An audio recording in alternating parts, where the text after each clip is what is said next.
Welcome to What is Going for new thought from the edge of Each week on OMTimes' flagship radio show, veteran broadcaster, author, and media consultant Sandy Sedgbeer conducts thought-provoking interviews with inspirational authors, artists, musicians, scientists, speakers, and filmmakers who are working at the point where spirituality and science meet consciousness at the very edge of Here is your host, Sandy Sedgbeer.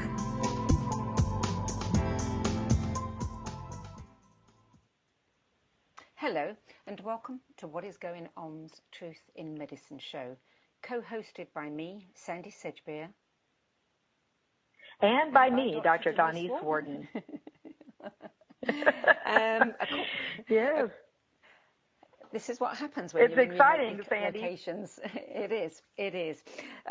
According to the World Health Organization, homeopathy is the world's second largest system of medicine for primary health care, with more than 300 million users in over 80 countries, including the British monarchy. Indeed, Queen Elizabeth II is a long-term patron of the Royal London Homeopathic Hospital, and Prince Charles is an active supporter of homeopathic and complementary medicine. And even so, with its long history of usage, recently homeopathy has been a hotly debated subject, with supporters and detractors in equal measure arguing vehemently for or against its perceived benefits. But now, an independent, third-generation family, German-owned pharmaceutical company is shining new light on an old debate with the development of a number of FDA-registered homeopathic injectable medicines that are being used to bring new hope and relief to sufferers of depression, pain, inflammation, liver and gallbladder issues, and many others. So, what is the truth about homeopathy? Tonight, Dr. Warden and I are going to be digging deep into the history, science, and the politics of homeopathy, as well as the new novel treatments that are emerging. And we'll be introducing you to Dr. David Riley, who is a board member of the Academy of Integrative Health and Medicine and the Homeopathic Pharmacopoeia Convention of the U.S. Dr. Riley lectures internationally on different styles of homeopathic prescribing, and he's also an expert in research and regulatory issues. So, Dr. Warden, homeopathy was developed by a German medical doctor named Samuel Hahnemann around 1796, a time when the accepted medical remedies were often dangerous for the patient. There was a joke that more people died of medical treatment than from the disease itself. Correct, but the same holds true today, at least in the United States. Medical treatment is the third leading cause of death after cancer and heart disease, Sandy. So, and I'm not talking about medical mistakes, but deaths from properly prescribed treatment. So side effects. Let's talk a little bit about that. Traditional or allopathic medicine is structured around the Greek word, which means allo, which means against. So it's surgery. It's medicines that work against a problem, and most of their medications. But on the other hand, the word homeopathy is derived from the Greek word that means homeos, which means similar. So I explain this to my patients to think of it kind of like a vaccine. And homeopathic physicians treat a disease by the administration of minute doses of a medicine. And these principles, those laws of similars, not only initiates a healing response, but it encourages a respect, for the body's own wisdom, that it can heal itself if it's given the opportunity. So some symptoms, a good example is like a fever. That may represent the very best effort that our body has in a defense that it makes against bacteria. But our medicines, the traditional medicines, when we put that hat on, we want to bring that fever down. In homeopathy, it's trying to utilize the body's own defenses, not inhibiting it or suppressing it, but working with it. So that's the excitement about homeopathy. Wow. Well, now is a good time to introduce our guest, Dr. David Riley, a medical doctor, board member of multiple homeopathic associations, and editor of 3 medical journals. Dr. Riley lectures internationally on different styles of homeopathic prescribing, including clinical and classical homeopathy, I need to get my teeth in tonight, bioregulatory medicine, and here's one that I could trip up over, anthroposophical medicine. Dr. Riley, welcome. Yes. Thank you. Welcome, Dr. Riley. I'm glad to be here. Yes. I'm glad to be here. Yeah. So, Dr. Riley, you and I have been that working word? together on. Yeah, no, I bet he doesn't. So, Dr. Riley, you and I have been working together on some medical case histories and some research projects, and I'm really excited for our listeners to hear your expertise. And as a traditional medical doctor, can you tell them your story of how you first came to know homeopathy as a medicine and why you started utilizing it? I think it's an interesting story. Well, I had, so I'm board certified in internal medicine. I went to conventional medical training, and I was in the middle of I had just finished my internal medicine residency, and I had a public health scholarship for medical school, and so I was working in a clinic in New Mexico, and I had the opportunity to try some homeopathic remedies on patients that I had really no success with. I had the most striking patient was I had a patient with an adhesive capsulitis, and he was unable to take his hand out of his pocket. And so he just walked around, and he didn't actually look like he had a problem, but he kept his hands in his pocket, and his left hand could only come out of his pocket with a great amount of pain. And he was an artist and liked to carve things, and it was a great limitation. And so he also had diabetes. And so I had him see an endocrinologist. We had his diabetes managed. I had him see an orthopedic surgeon who said, well, he has an adhesive capsulitis, but because he has diabetes, I don't really want to do anything under general anesthesia. I had him see a massage therapist and an osteopath, and he got a little bit of benefit from both of those therapies, but he still had a frozen shoulder. And so I had been exploring homeopathy and thinking about other ways to begin to do things, and I said, well, I have these homeopathic medicines here. Let's see, which seem to be indicated for adhesive capsulitis. Let's try a little bit of this. And this was an injectable remedy, and 24 hours later, the patient came back and had not quite normal range of motion, but almost normal range of motion. And I began thinking, this is not supposed to happen. When you treat people with a long-term chronic condition, these things are supposed to take a while to resolve. And it did take a while to completely resolve, but he got immediate short-term benefit. And that one case got me thinking that, well, I need to begin to study more of this. And so from that point, I went on and studied more homeopathy. I did a fair amount of training. And then I also got interested in research, because I'm pretty much of the opinion that everybody ought to be able to show some evidence for why what they think works is working. And, we'll probably all learn something about why things work, why they don't work, what works together, and all these sorts of things. So I became involved in a fair amount of research efforts in homeopathy. But that one case was the one case that got me started. Dr. Riley, tell us about the political climate. There seems to be some confusion in the public's mind, and the media isn't helping by publishing articles saying that homeopathy is dangerous and doesn't work, which of course has supporters up in arms and wanting to retaliate by starting petitions to save it. So what's the truth of the situation? What's going on right now in the USA and around the world? Well, the truth is complicated. Always. One of the things that's unique about homeopathy is in most places around the world, homeopathy is classified as a drug therapy. Whereas, for example, herbal medications or phytopharmacy in many parts of the world in some parts of the world is classified as a drug therapy, in other parts it's not. So in the United States, since 1938, when the Food, Drug, and Cosmetic Act was rewritten, it made reference to pharmaceutical therapies needing to be in a pharmacopoeia, and one of the pharmacopoeias mentioned was the Homeopathic Pharmacopoeia of the United States. So the two big ones are the USP, the United States Pharmacopoeia for Conventional Medicine, and the Homeopathic Pharmacopoeia for homeopathic medication. And so those were both officially recognized in the Code of Federal Regulations. Now, this does not mean that they're going to be paid for by insurance companies. It just means that they're generally recognized. So the FDA regulates homeopathy for good manufacturing practice. They do go into companies to make sure that their manufacturing facilities meet the various requirements for pharmaceutical productions. And in 1961, in the late 1950s, there was a significant medical problem with a conventional drug called thalidomide, which was causing a lot of birth defects in women who'd taken it for nausea of pregnancy.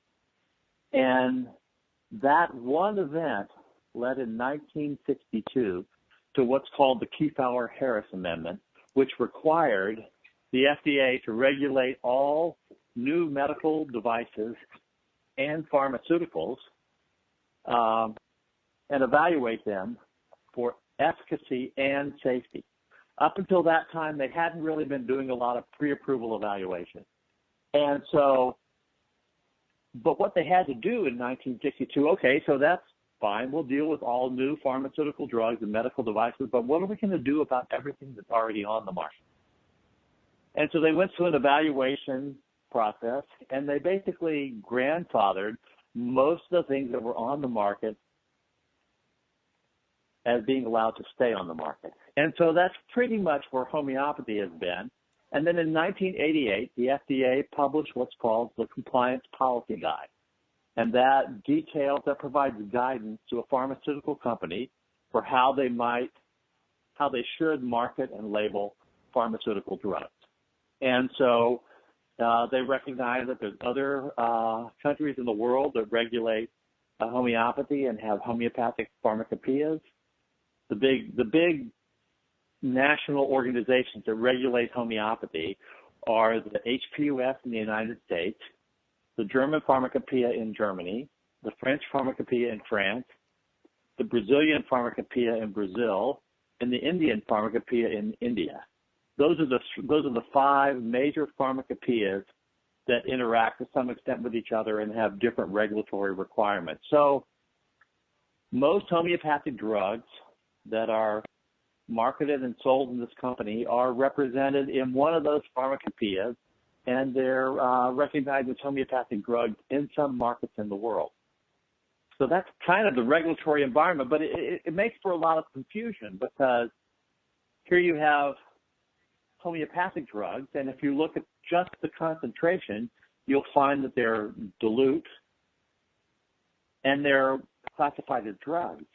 Yet you can have an herbal product from which a homeopathic medication is derived, which is in a much stronger concentration, which is classified as a medical food.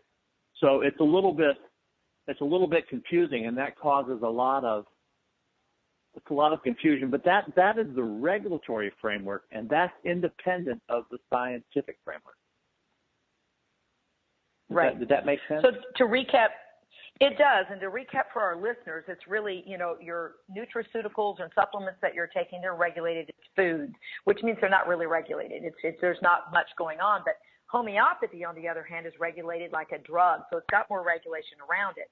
So there are groups, because of news out there, that are saying, oh, my goodness, they're trying to take away homeopathy or say it doesn't work. So they've got petitions going, and they're thinking they're doing the right thing. But actually, the companies that are doing things right, that are really regulating it and trying to stay within the parameters, think it's a good thing, because then it makes everybody stay to the standards that they should. So to really help, the fight is not to take it away from the market. It's for regulation. And so I think that we need to be understanding, and our listeners understanding, that they think that somebody's trying to take it away from them, and they're really not. They're really just trying to make sure that it's regulated for safety. And I think we need to make that distinction. Well, there's two regulatory frameworks that we pay attention to. One is regulation for safety, and the other is regulation for efficacy or effectiveness, how it works in clinical practice. And so both of those things work together. And so if something is more dangerous then it probably needs to be shown to be more effective and more efficacious. Right. That's right. So, you know, FDA, a lot of things that we can say about them or against them or for them, not being able to have enough people on the ground to really keep us really, really safe. But that is the purpose, and that is what this is supposed to be doing, and especially with these injectables that we're going to talk about later. So, Sandy, any thoughts on your end before we move on? I want to let Dr. Riley talk about this research reporting guidelines, because that's quite fascinating. So now we can put some data. Now we can say, yes, there is more science. There are more studies behind these natural therapies. But as far as the regulation, did you have anything else that you think the listeners might need to hear or have clarified? Well, I really want to hear more about Dr. Riley's work, but we're going to break shortly, and I don't want to interrupt him in the middle of it. So we'll get onto that when we come back. The only thing that I want to say is, you know, I think the media often create more problems than not. Certainly in England, there has been so much misinformation about homeopathy, and there have been scare stories that, you know, that because the NHS is taking some of its clinics, homeopathic clinics, out of the hospitals, they don't want them there anymore. The press is interpreting that as, oh, we've got to shut it down. It's no good. It's not working. And I think the fact that, you know, what you've told me about the regulations, I think is going to make that a lot clearer and a lot simpler. So I'm really pleased to hear that. We're going to break now. I'm Sandy Sedgbeer. You're listening to What is Going On's Truth in Medicine show.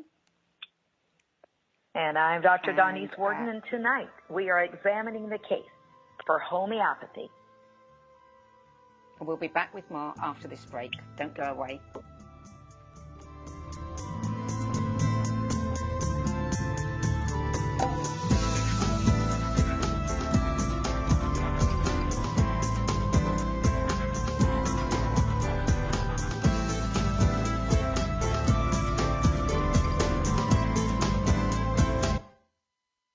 The future of Internet radio is here.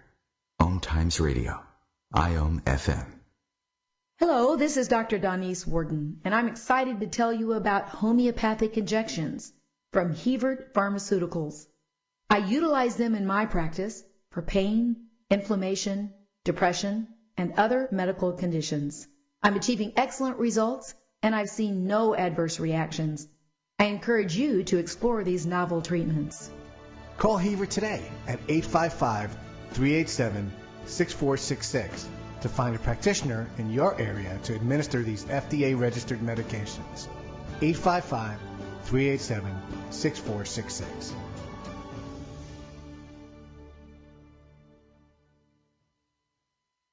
Change and growth are part of natural life and also part of your spiritual life. Everyone needs support and guidance, especially during life passages. Upgrade yourself with the OMTimes Experts program. With OMTimes Experts, you have access to the best intuitive coaches, spiritual teachers, counselors, astrologists, and oracles. Our team was carefully selected so you can trust. Find out more at experts.omtimes.com. More than 24 million Americans have an autoimmune disorder, and that number continues to grow. I'm Sharon Saylor, and I'm one of those 24 million. To put that number in perspective, cancer affects about 9 million and heart disease up to 22 million. That's why I've brought together top experts and those thriving regardless of their diagnosis to bring you the latest, most up-to-date information. Join me, Sharon Saylor, Friday night, 7 p.m. Eastern, for the Autoimmune Hour on Life Interrupted Radio to find out how to live your life uninterrupted. My name is Meera Batra, and this is How I Live United. Many families have come to America for a better life. I advocate for these families with United Way. United Way empowers them to see opportunities available. We help them get involved with their kids, schools, and network within the community. My name is Meera Batra. I help families see opportunity and succeed. I don't just wear the shirt, I live it. Give, advocate, volunteer. Live United. Go to liveunited.org. Brought to you by United Way and the Ad Council.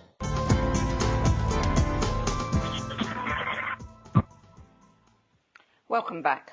Dr. David Riley, please tell our listeners about your system that allows physicians to collect data on natural substances.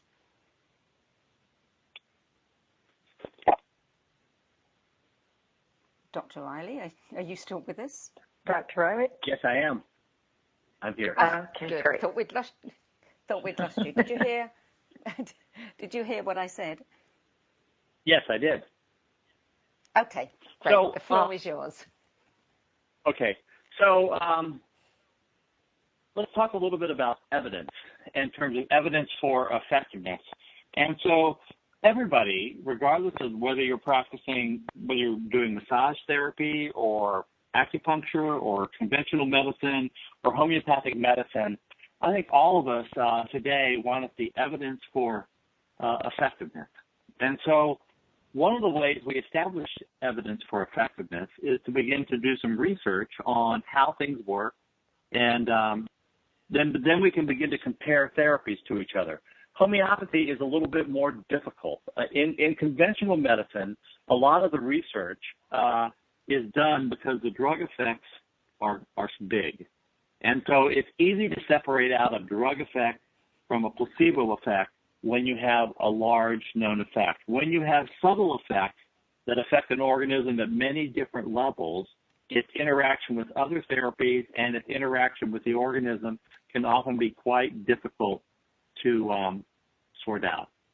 So in homeopathy, in addition to the clinical trials that we do in conventional medicine, which in some cases have been done in homeopathic conditions, there's another thing called homeopathic provings, which are a type of qualitative research, if you will, dating back to the time of Hahnemann, and actually are one of the first kinds of research that was done systematically. And so the way it works in a homeopathic drug proving is you take a homeopathic remedy prepared homeopathically, so it's not an herbal medicine, it's not a full-strength medicine, it's a homeopathically prepared medicine in some dilution, and you give it to people who are healthy, and you have them keep a journal, and they note the symptom pictures that they note the symptoms that they experience. So in order to put a context for this, I'm sure that most listeners have heard of allergy desensitization. It's part of conventional medicine. And so in allergy desensitization, you may go into an allergist and you may say, you know, I have these seasonal allergies and they're really bad. And so they'll put these pinpricks on your back, and they might say, well, yes, you have a ragweed allergy. And so what are they going to treat you with? They're going to treat you with subcutaneous injections of the very thing that causes the allergy. And so what they're trying to do is educate the body that it does not have to overreact to ragweed, and that if you can begin to desensitize the body, you can kind of modulate the immune system so that you have a normal reaction rather than an allergic reaction to ragweed. That's very similar to what we're doing in homeopathy. And so in homeopathic drug proving, you have a group of people who take a homeopathically prepared medication, and they note the symptoms they experience, and then those symptoms that have occurred in a healthy person are potentially useful for somebody when they're experiencing an illness with those kinds of symptoms. So it's true that we all know that illnesses have names, and the names are often associated with what we think causes the illness, but sometimes they're associated with a symptom picture. So, for example, when somebody has the flu, and this is the flu season, whether we know exactly what's causing it, we have a picture in our mind of what are the symptoms that occur with the flu. We know that people often have congestion. They may have a runny nose. They may have bronchitis. They may have a cough. They may have low energy. All of those symptoms together form a picture, and everybody's picture of a flu is slightly different. Some people may lose their voice. Other people may have a really bad cough. Other people may have a cold. Other people may sneeze. And all of those things are the unique response of an individual to whatever it is causing the problem. And so in homeopathy, there's a belief that those nuances of a symptom picture that's associated with a remedy can be sorted out through homeopathic drug proving, and then they can be tested in clinical practice so that we can begin to refine the application of the medicine. And then we can use those 2 points of reference as well as what we know about the conventional toxicology or effects associated with the medication. And so that whole 3-legged stool of the symptom picture of the remedy in healthy people, the person's response when they have an illness, and the toxicology are the way that homeopathy started. But very quickly, people began saying, well, if it works that way, we can also focus on a more clinical course of what's going on, and we can begin to put some of these medicines together. So in other words, if a gelsemium and a telebichromicum and other medicines that are used in homeopathy for the flu tend to work, if you present with a precise symptom picture and you know how to do it, we can begin to put some of those medications together and come up with what's called a complex remedy that could be used by practitioners or patients to begin to treat some of these conditions. And then, of course, there are multiple routes of administration of medicine, from topical, where you apply them on the skin, and probably most of the people who listen to this show have used Arnica or have used calendula or some of the other medications that are available, either herbally or homeopathically. And then there can be topical. They're sometimes used as suppositories, and also they can be used as injections. And so those are all different routes of administration. Right. So Dr. Riley, that was a great explanation. Well, that was a great explanation of, in Hahnemann's day, how we were doing provings to be able to see if you took belladonna and you turned bright red on the right side of your body. They said, okay, that's what it would do if it was poisoning you. But today, you have technology that you put together that you've been working with me on. So these new kinds of injections, these new, more modern, we're actually not looking at it from a proving standpoint. We're analyzing it just like I would a medication or any other thing from a traditional medical standpoint.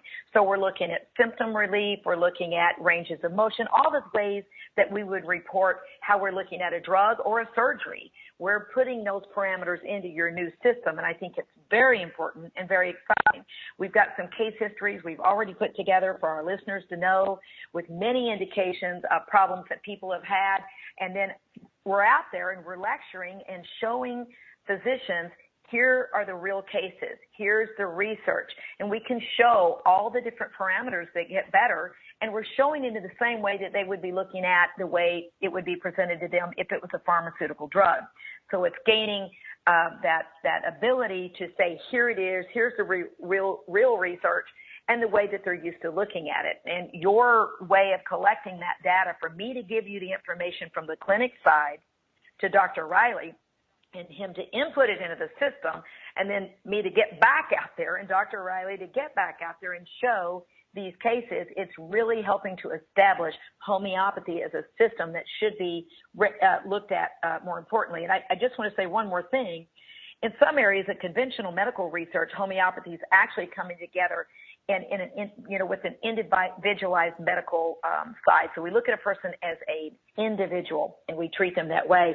And yesterday, and I can't announce it yet, but I will say that I was in an integrative oncologist office, one of the largest integrative hospitals in the nation, a magnet, telling them about 3 homeopathic medicines, and it looks like that they're going to actually put it in the pharmacy, not just say go to Sprouts or Whole Foods or go get this from your local doctor that does homeopathy. They're actually going to stock it in their pharmacy the way it's looking, and that's a huge step forward and very exciting.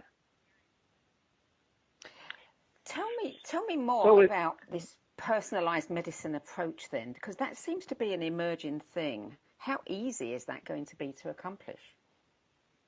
Well, I think let's take a step back and look at research. There's 2 basic kinds of research. When you're doing a clinical trial and have controls, you're establishing efficacy of a drug or a therapy or an intervention. And by the very fact the better a clinical trial is, probably the more rigorous the controls are. And that's useful for establishing conditions around causality so that we know that this probably is linked with that. But it doesn't tell us very much about how it's going to work in an individual patient. And so if we look at efficacy as being information that we get from clinical trials, we can look at effectiveness as the information we get from the actual application of a medicine in clinical practice. And that's what I've been most interested in. And so I'd like to mention briefly, like, reporting guidelines, because they sound kind of dry. I personally find them quite juicy and interesting. But what happened was, as I mentioned, how the FDA began requiring pre-approval testing for all new pharmaceuticals and medical devices. And everybody thought, well, okay, great, we're off to the races, here we go. But then they noticed that you could have 20 clinical trials on an intervention, and 10 might be positive and 10 might be negative. And how do you sort that out? So then we began developing a technique called systematic reviews and meta-analyses. And then we realized, in fact, we needed to standardize publication, because in order to do these techniques, we needed to know that when somebody said that they had done a clinical trial and done this, they reported the various aspects that allowed you to evaluate that trial. And so likewise for clinical practice, I've led the development of guidelines for how to systematically, accurately, and completely report the information from the point of care and published as a case report. And case reports are having a huge resurgence in medical publication these days, and probably some of this has to do with the phenomena that we've talked about in this section of this show of individualization. And even in conventional medicine, the genetic revolution has led to an understanding that, in fact, clinical trials on populations may not be an accurate reflection of whether a medicine works, because we need to know if a medicine is going to work in an individual patient. And so how can we individualize trials? And there's a way to do this, and methods that we won't talk about today called N-of-1 trials, where you run a clinical trial with one person. And a case report is like that in that there's one person, but it's looking backwards. And so when Denise sees a patient and has an outcome, if we can begin to create reporting standards for how she's going to report what she did for a patient, so that we know that a patient came in with this kind of a diagnosis, had this kind of a history and these kind of treatments in the past, and now Denise is treating them and they're having these kind of outcomes, we can begin to compare outcomes across interventions. So wouldn't it be nice if, we'll take migraine headaches as an example, wouldn't it be nice if everybody who had a migraine headache... Dr. Riley, I'd like to give them an actual case that I gave you the data. We put it into a case, and I think let me, if you don't mind, let me jump in here. I had a patient that had been seeing me for 15 years, fibromyalgia, depression, pain in about 8 different areas of her body. She was on multiple medications, not from me, but from other doctors, and was not getting better. Hadn't in years. I was the only one that she seemed to think that was keeping her head above ground. So we started these homeopathic injections on her, and what we saw in one injection were major improvements, so much so that the patient said, I can't believe this. I don't even want to believe it. We continued for 6 weeks. She came in every week. I asked her how her left foot was, how the top of her hand was, all the places, and she had to rate those pain points. Most of them started at 9 and 10. Her fatigue was over the top. It was like a 9 or a 10. Her depression was very, very bad. So in one treatment, she got better, and we followed her for 6 more, giving her these injections. By the 6th treatment, she was at 0 on everything. That means 0 means everything got better, went away, except her hips were bothering her. But guess why? Because she was feeling better and she started exercising on her bike that she hadn't done in years. So that's a case history for our listeners to know, we take a patient, we look at all the things that are wrong with that patient. We have them rate it, and if we have different scales to do it. But once they rate it, then we can actually look at it and say what things actually got better in what amount of time. And I've done that over and over again with these patients, over and over again, where we are collecting that data, we're seeing what's getting better, and your new system of me giving you those numbers, and then we get graphs, and then we're able to publish. When Dr. Riley's talking about publishing, that goes to major journals where more physicians and more people are able to see these things. And that's important and appreciative that you put that together. So now those of us on the ground treating patients, we're able to put this data into a system that lets us present it in a way that's very easy to see. Yes, and so I think Dr. Riley, this is the challenge: is can we begin to systematically collect data so that we can be transparent and accurate and begin to know what works for which patients and under which circumstances. That's right. That's right. And we'll talk more, I know, after the break about these particular injections and what I'm seeing and what we're seeing. Some of it is quite exciting, and I can't wait to tell all of our listeners about it. But I will say that, you've been in homeopathy, been utilizing it for a while. I've been using homeopathy clinically on others for 20 years. But I will start with this. My own child, who's 27 years old, I attribute to homeopathy. We'd been everywhere, done everything. This was before I went into medicine. Nobody could figure things out. My husband and I started taking homeopathic drops, and it was literally that month that we got pregnant. And when we were told there is no way that this will happen. So I'm a big believer. I'm licensed in it, clinically licensed in homeopathy. That's part of what we do as naturopathic medical doctors, and I'm a big believer. And these injections are just faster and better because they go right through to the liver, and we don't need the GI to, have to do anything with these oral products. All right. And I think that we're about... Yeah, go ahead. Yes, we are. I was just going to say, I think regular listeners to the show know that I've been taking homeopathy for many years. You're listening to What Is Going On's Truth in Medicine show. I'm Sandy Sedgbeer.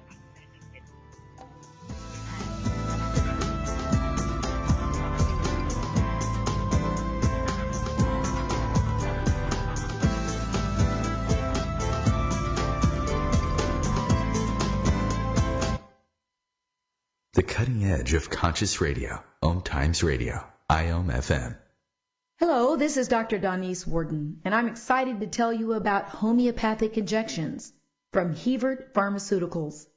I utilize them in my practice for pain, inflammation, depression, and other medical conditions. I'm achieving excellent results, and I've seen no adverse reactions. I encourage you to explore these novel treatments. Call Hebert today at 855-387-6466 to find a practitioner in your area to administer these FDA-registered medications. 855-387-6466.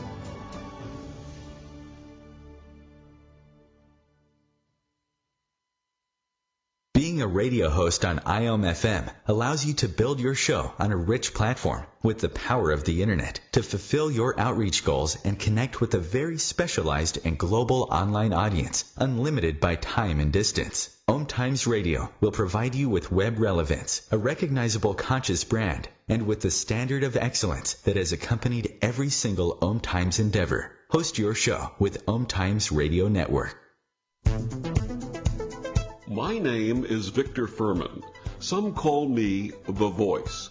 I've always been fascinated with human nature, spirituality, science, and the crossroads at which they meet.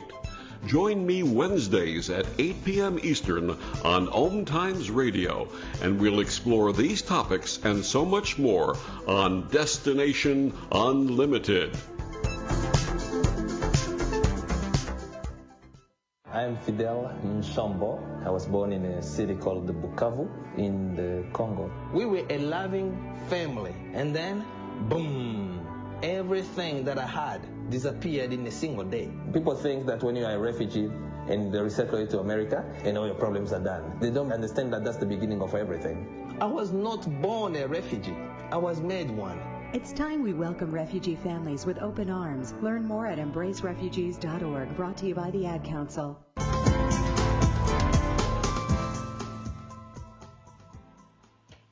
Welcome back. Dr. Denise Warden. Earlier in the show and in the commercial breaks, we heard you mention some new injectable homeopathic solutions that are offering some hope for pain, depression, inflammation, and other issues.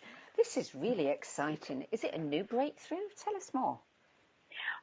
You know, it's new in the United States would be the way to say it. Somewhat new. We've had them for a few years, and this particular company I'll talk about is a leading manufacturer of homeopathic medicines worldwide. But I've had these in my practice for almost a year and a half to 2 years, because I had what's called compassionate use before the FDA got them all the way in for other practitioners to use. And I am always quite astounded at how well the human body and how fast it can make changes when it's given the right information. So I'm very excited. I use these in my practice a lot. And let me just kind of go over this, and then I think our listeners will love to hear it. Hebert is the company that I'm utilizing now with the German injectables. They've had some of these injectables for 30 years, 15 years in Europe. We just are getting them in the United States.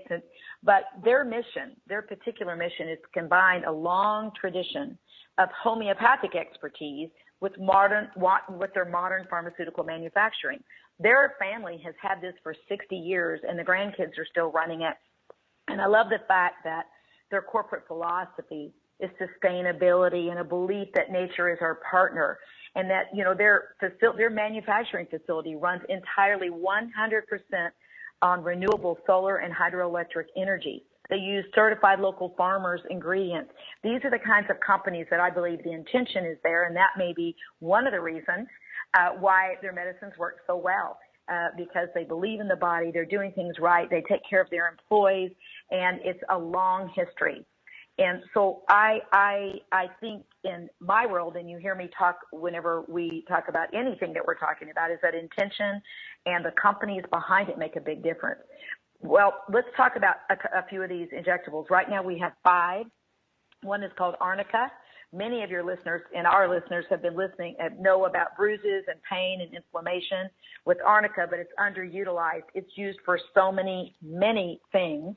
That injectable works well, and again, we don't have to rely on the gastrointestinal tract to have to break it down and utilize it. We inject it, it goes directly, it gets to the bloodstream a lot easier.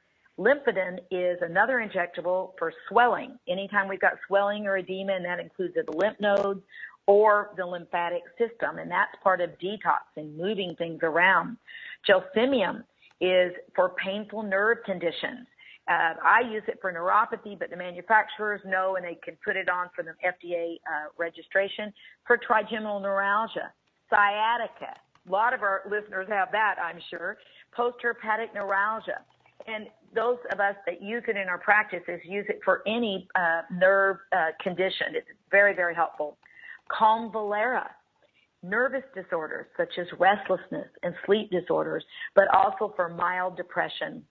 I've used it in moderate, but practitioners have to make sure that they're doing that correctly. But mental exhaustion. How many of our listeners are tired, you're depressed, you're not sleeping, but you're also nervous? And we've got that restlessness, and it works well. And we have some data on that. Hepar is an injection for the liver and the gallbladder. And that one, I think it was our sleeper. I have a device. It's a medical device in my clinic called the FibroScan. It analyzes whether a liver is fatty or whether it's fibrotic, which means it may turn to cirrhosis. So is the liver stiff or is it fatty? It's a very accurate way of doing it. It's been clinically trialed against biopsies, so we know we're getting good data. I started utilizing these Hepar injections to see, and I already knew it had worked on gallbladders whenever I saw that the sludge was getting better on films on ultrasound. It also documented it that their blood markers had gone down. But now I'm able to see it on a scan, and the liver improvement so far, and we don't have enough data. Dr. Riley and I, we're working on getting the data where we can really publish this. But right now, from what I've seen with the number of patients I've been going through, this injection is helping fatty liver. And, you know, I'll make that statement now. It's preliminary, but right now, if it continues to look like it's looking fantastic. And for pain, inflammation, I'm a diplomate in the American Academy of Pain Management. I work a lot in pain management. And if I can give somebody an injection into a joint or wherever they're hurting, and it's not a steroid, which destroys tissue and bone, but it works as well or lasts as long, obviously that is a very big benefit to our listeners to know about these things. They have alternatives to steroids. They have alternatives to many of the other traditional medicines that may have side effects. They can be helpful, but like Dr. Riley's talking about, there's efficaciousness. They may work, but we've also got to look at the safety toxicity studies. And homeopathics to date, these injections in this country, there have been no reported side effects or problems with these medications that I'm aware of, and none that I believe that even the manufacturer is aware of. So this is exciting. I'm excited to bring this to our listeners. Oh, I want to say one thing here. I mean, with statistics showing that 3 million adolescents aged 12 to 17 have had at least one major depressive episode in the past year, this is going to be a real boon, because we do not want our youth on drugs. Right. If we have other ways to work on that, you know, there's weight gain, there's addictions, you know, the antidepressants, they have a lot of side effects. They really do. And again, this is newer treatment in the United States. As we collect more data, as we can see more, we can make more statements to say, well, how do these look and how do they compare with these medications and with the drugs? Right now it's early, but right now I can say in my clinical practice it's been beneficial, and I've got some case histories and data to show that in these individual patients. And it sounds as though they work quickly. Is that correct? You know, they do. You know, if it's a chronic condition, it might take a little bit of time to work on it. But even in conditions that people have had for many years, I've been teaching these therapeutic injections across the United States for the past about 2 months, and I just got back from Florida. We have these groups of doctors, and I have them inject each other so that they can learn and they can understand it. And they are surprised. The look on their face, they say, I've had this for years, and in one injection, they're saying, I cannot believe that I have relief right now. In my clinical practice, what it reminds me, Sandy, is that if you get the right medicine in the right place, one injection can make a major difference, sometimes take away a chronic condition quickly, not always, but sometimes. But if it's acute, which means it just happened, if we can get a hold of somebody in those early stages, these medicines work very, very well. There will always be a case that these won't work on, but I will tell you right now, I have yet to have a case that I haven't seen benefit. And sometimes to the extent that it shocks me, where I say, how did that work so quickly? Wow. Dr. Riley, do you have a comment on that? I know that we'd say, yeah, go ahead. You know, I think we need to listen to I think that there's a lot of different. Right now, we've got a delay. Yeah. I think that there's. I think we need to be able to allow patient preference and a physician experience and clinical expertise be a part of the equation about how we choose what's being done and what's being implemented. Right, and that medical freedom. That's right. Medical freedom has been almost forgotten or lost, and it's time for patients and for all of us to stand up and say that we do have a right to be able to choose these, or at least to try them if they're not, you know, if there's no known side effects or far less safety profile. Why wouldn't we try this in helping our patients? Yeah. Well, obviously, the next question is, because, you know, many listeners are going to want to know the answer to this one, is how can they get them? Well, I think the easiest part now is just go to the Hevert, H-E-V-E-R-T website. They will be able to direct them to physicians in their areas that have been trained. Even if they haven't, they can tell their physician about them, and they can easily set up an account and get these injectables in their practice to try. So I think the easiest right now would be to contact the company, and they would help them find doctors that know these types of injections or are open to them. And if not, they can tell their doctor about it if they're willing to take the time to learn. And what about outside the USA? Well, in some parts around the Dr. world, Riley, there's yeah. In some parts around the world, homeopathy has a much bigger presence. If you go to India, a significant portion of the practitioners are homeopaths, and then of course there's Ayurvedic medicine and conventional medicine. In Germany, which is where Hahnemann was from, homeopathy still has a major presence. And this is, of course, independent of whether it's going to be covered by an insurance company, but it's widely available in most of the European Union, not all the European Union, and it ebbs and flows in terms of its acceptance and, of course, its attacks from critics. But I think to some extent some of the attacks are probably as a result of the acceptance that it in fact has, because it does challenge the conventional thinking about how things work, which has been pretty much locked into a biochemical pharmaceutical model and has not paid a lot of attention to other avenues of healing and treatment. I have to ask right. this question I because I heard about it in England, that some people were talking about a homeopathic injectable for cancer.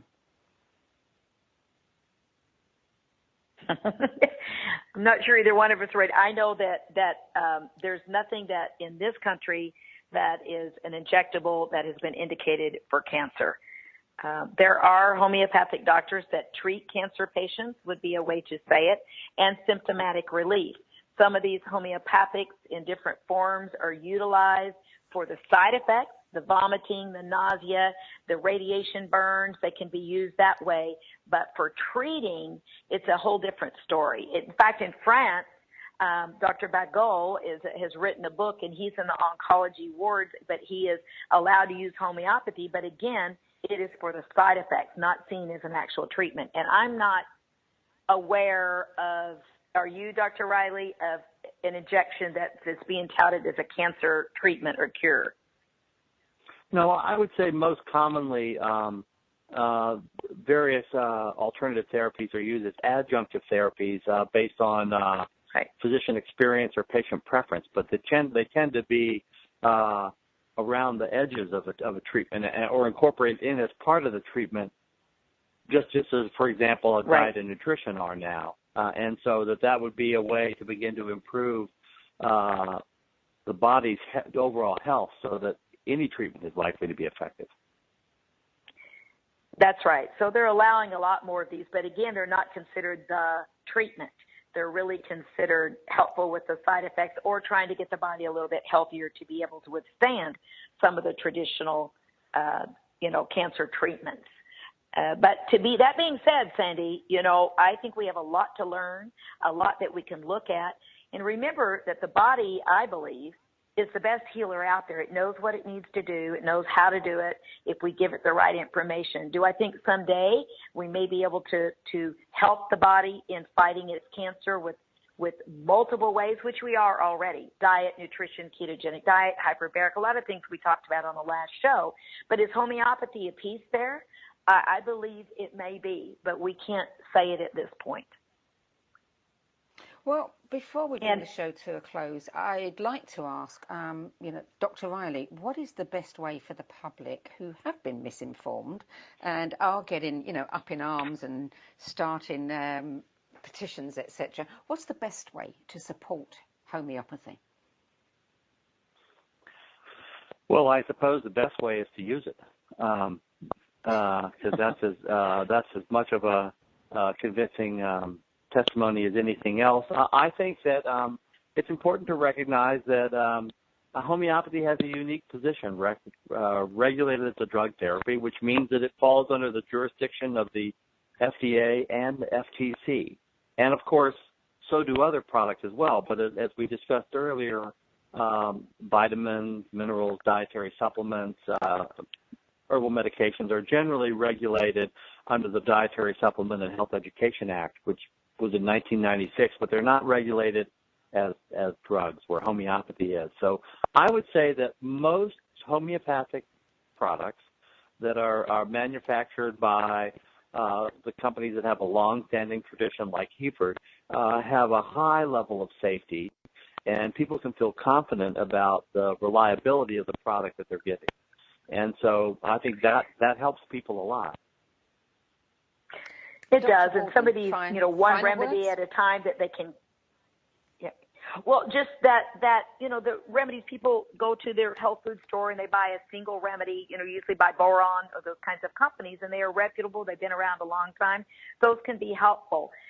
But I think that we're learning more and more about it, and I was very encouraged yesterday in the large oncology cancer center that the integrative oncologist, of course, was interested in is pushing for it. The fact that they would even consider bringing it into the pharmacy, I think, is a very big step for homeopathy. And in my practice, I use it daily. I use a lot of the injectables. I use the topicals and the creams, and I think patients need to to go to practitioners who understand and know what they're doing. I'm afraid that's all we have time for. Dr. David Riley, thank you for joining us today. Thank you for having me. Yes. And I'm Dr. Warden, and if you want to learn the latest about how to live the healthiest life and not fear cancer or other diseases, join us on the last Thursday of every month. We plan to educate, empower, enlighten you. Until next month, it's goodbye from me.